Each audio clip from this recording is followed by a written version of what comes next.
ഇനി നേരെ തൃശൂരിലേക്ക് പോയാൽ തൃശൂർ എടവിലങ്ങിൽ വിദ്യാർത്ഥി ക്ഷേത്രക്കുളത്തിൽ മുങ്ങി മരിച്ചു. ഏറിയാട് സ്വദേശി അഷ്ഫാനാണ് മരിച്ചത്. കൂട്ടുകാരോടൊപ്പം കുളിക്കാനിറങ്ങിയതായിരുന്നു അഷ്ഫാൻ. അങ്ങനെ അപകടത്തിൽപ്പെടുകയായിരുന്നു. ഷഹബാസ് അഹമ്മദ് ചേരുന്നു. ഷഹബാസ്, പറയൂ.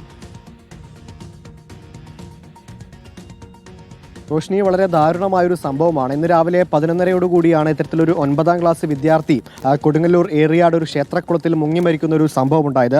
കൂട്ടുകാരോടൊത്ത് കുളിക്കാനെത്തിയതായിരുന്നു. അതിനിടയിലാണ് ഇത്തരത്തിൽ ക്ഷേത്രക്കുളത്തിൽ മുങ്ങിപ്പോകുന്ന ഒരു സാഹചര്യം ഉണ്ടായത്. ഏറിയാട് IHRD കോളേജിന് സമീപം താമസിക്കുന്ന വല്ലത്തുപടി വീട്ടിൽ അഷ്കറിന്റെ മകൻ അഷ്ഫാനാണ് മരിച്ചത്. ഇന്ന് രാവിലെ 11:30 ഈ ഒരു അപകടമുണ്ടായത്. ഈ ഏറിയാടുള്ളൊരു ക്ഷേത്രത്തിൽ ഇവർ സ്ഥിരമായി ഇത്തരത്തിൽ കുളിക്കാൻ വരുന്നതാണ് എന്നാണ് അറിയുന്നത്. ഇന്ന് ഈ വിദ്യാഭ്യാസ ബന്ധടക്കമായതുകൊണ്ട് നേരത്തെ സ്കൂൾ വിട്ടിരുന്നു. അങ്ങനെ കൂട്ടുകാരോടൊത്ത് ഇങ്ങനെ ക്ഷേത്രക്കുളത്തിലേക്ക് കുളിക്കാൻ എത്തിയതായിരുന്നു. അതിനിടയിലാണ് ഇത്തരത്തിൽ ഈ അഷ്ഫാൻ ഇങ്ങനെ നിലവ് കിട്ടാതെ വെള്ളത്തിലേക്ക് താഴ്ന്നു പോകുന്നൊരു സാഹചര്യം ഉണ്ടായത്. അവിടെ ഉണ്ടായിരുന്ന ആളുകൾ ഉടനെ തന്നെ രക്ഷിച്ച് ആശുപത്രിയിലേക്ക് എത്തിച്ചു. പക്ഷേ ജീവൻ രക്ഷിക്കാനായില്ല. എന്തായാലും വളരെ ദാരുണമായൊരു സംഭവമാണ്. 9ാം ക്ലാസ് വിദ്യാർത്ഥിയാണ് ഇന്ന് രാവിലെ കൊടുങ്ങല്ലൂരിൽ ഒരു ക്ഷേത്രക്കുളത്തിൽ മുങ്ങി മരിച്ചിരിക്കുന്നത്. റോഷ്നി, ശരി, ഷഹബാസ് അഹമ്മദാണ് വിവരങ്ങൾ നൽകിയത്.